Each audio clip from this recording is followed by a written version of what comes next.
ng'ekiseera ekyateekebwawo gavumenti okuwandiisa kaadi z'essimu kisemberera okuggwako abakulira emikutu gy'empuliziganya bagamba nti wakyaliwo abantu bangi abatanaba kwewandiisa.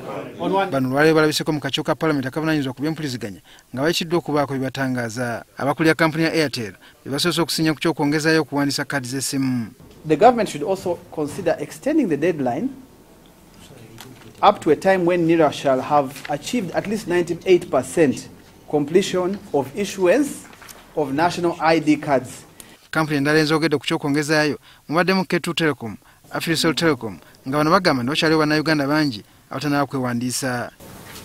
Really with the deadline, we are creating some chaos with the people. And some people, they are suffering on the deadline before a day. UMTN tebadde nambulukufu ky'okwongezaayo kyokka nga bagamba nti enkola egobererwa erina okulungamizibwa. No extension, whatever it be, but there should be clarity. And there should be clarity soon, because otherwise we're getting into the grey zone. We're getting into legal uncertainty, and that is the worst situation for us as a company to be in.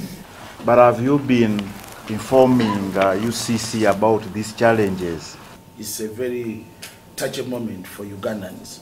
Somebody to set a deadline when he doesn't have the capacity, the ability to set the deadline.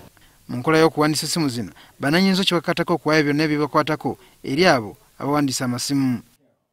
Gavumenti egamba nti ensonga y'ebyokwerinda yali nsaale nnyo mu kulagira abantu okuddamu okuwandiisa kaadi z'essimu zaabwe. It was that you would switch off all pre-activated SIM cards, right, that are being sold on the streets, and that you would no longer vend airtime on the streets. How are these, and I believe these things are still happening. We can trouble as Airtel to really put a difference between the SIM cards on the streets and the ones at your service centers, depending on which questions you give, whether yes or no. Mu mbeera eno waliwo abananyiza ekitongole ekivunaanyizibwa kuwandiisa ebikwatagana ku bannayuganda ekya NIRA nga bagamba nti bakoze kimala kuziba miwaatwa egiri mu kwewandiisa. Singa abaawo okuddamu okwongezaayo okuwandiisa kaadi zino guno gujja kubeera mulundi gwa kusatu.